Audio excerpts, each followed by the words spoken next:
My name is Lydia Kirkman, and I am the math coach here at Northwest. So what I'm doing today is I just wanted to welcome you all here, and then I'm going to just kind of give some overview information about the AIMMS program, and then I'm going to turn it over to our teachers for just a Q&A kind of situation. So if you have any questions, just kind of jot them down or keep them somewhere and hold those till we get to that part of the morning.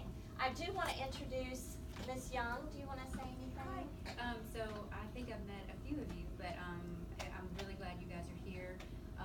Our teachers are doing an awesome job already, and I feel like this meeting will really clarify several things that I know a couple of you have reached out with some concerns or questions. So hopefully, but please feel free to ask before you leave if you still have concerns or questions. So, and I also want to introduce Katie Thompson, who is our guidance counselor. So I just want to reiterate what Ms. Young said. I'm so glad that you all are here to get this information, and we're happy to help with any questions that you have. It can be kind of an overwhelming process just with the adjustment to middle school, and there are just so many questions about all of this, and so we just want to be able to provide this information for you and get any questions that you have answered. So we're glad that you're here.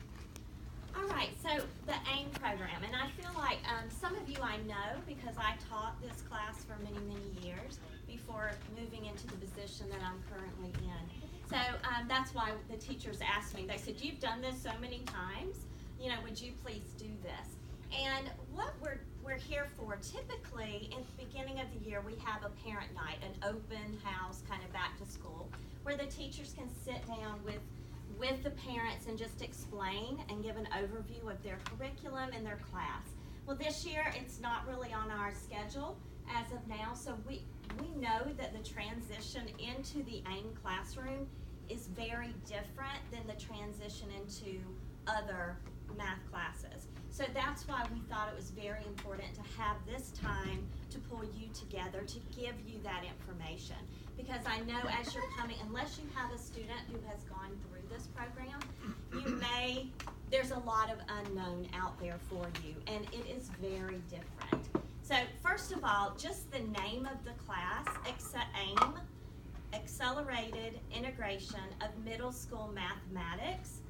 That's a lot of words, but what it means is middle school mathematics, 6th grade, 7th grade, 8th grade, crammed into 1 year. That's a lot of math. And actually our curriculum for the AIMMS program in 6th grade, it is 100% of the 6th grade curriculum, 75% of the 7th grade curriculum, and 40% of the 8th grade curriculum, done in 176 days. Now, thinking about just that alone, there is a ripple effect of the impact of that curriculum. Number one, the pacing. With the pacing for this class, students who are eligible for the AIMMS class have demonstrated a pretty good mastery, or a pretty solid, I shouldn't say good, a solid mastery of elementary concepts. That is taken into consideration because there is no time in the curriculum in 6th grade with the AIMMS class to reteach elementary concepts.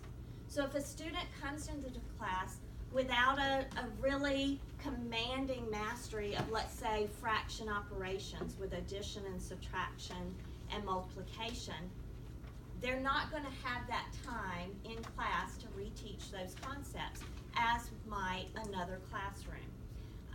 The pacing is such that the teachers, for an example, this first unit, they start out in 6th grade concepts.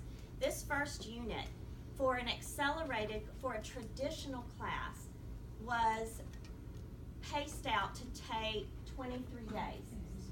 For an accelerated class, it was paced out for 19 days. For the AIMMS class, it was paced out in 10 days. Now, think about Unit 1. Neither one of the classes are finished with Unit 1. But they honestly, because they've been trying to incorporate some other things And honestly, they should be finished with Unit 1 at this point. So that's the type of pacing that the teachers are working with. And so that's going to have a direct impact on what they can and cannot do during the course of the class. Now with this pacing was created because students who typically qualify for this class are students who, number one, love a challenge. Students who, number two, when they learn or are presented with mathematical concepts, new ones, they already have a good understanding of mathematics and they can make those connections, and therefore they don't need a lot of practice in reteaching. They see it, they hear it, they do it, they got it. That's the kind of student who is going to kind of breeze through this.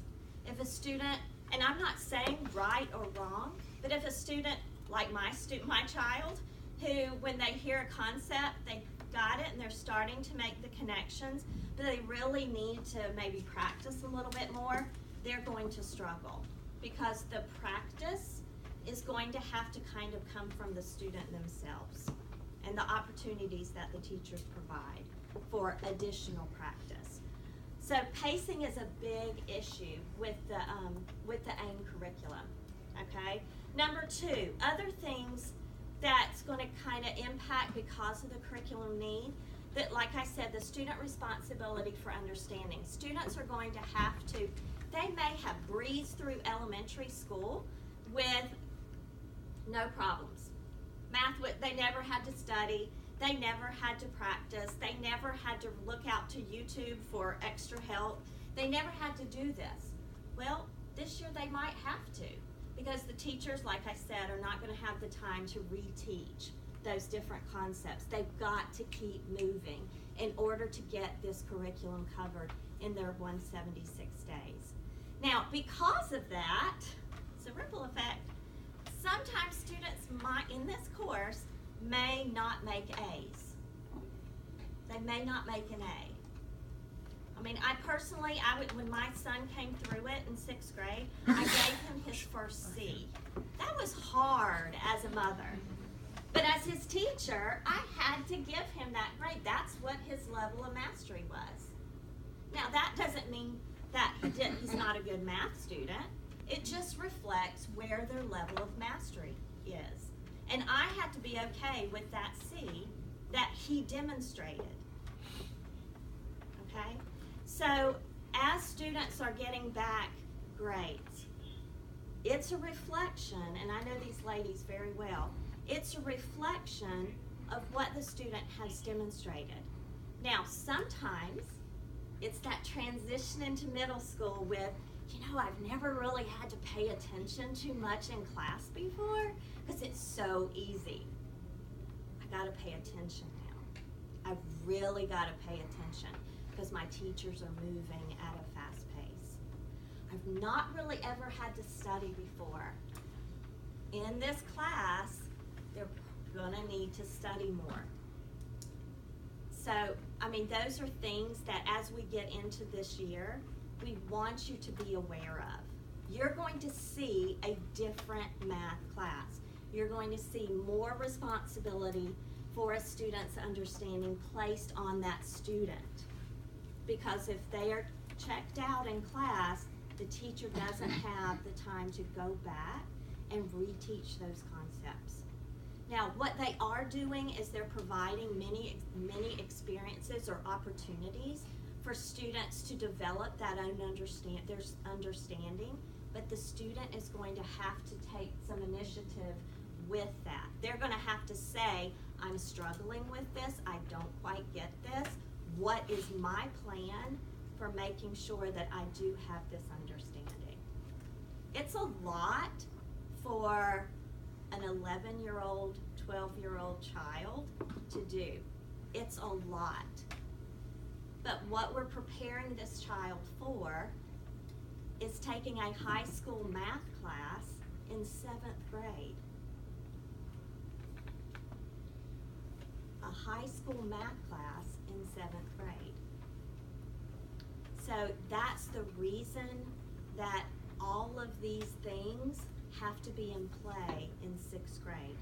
We want to make sure that they are ready to take on a high school math class in 7th grade.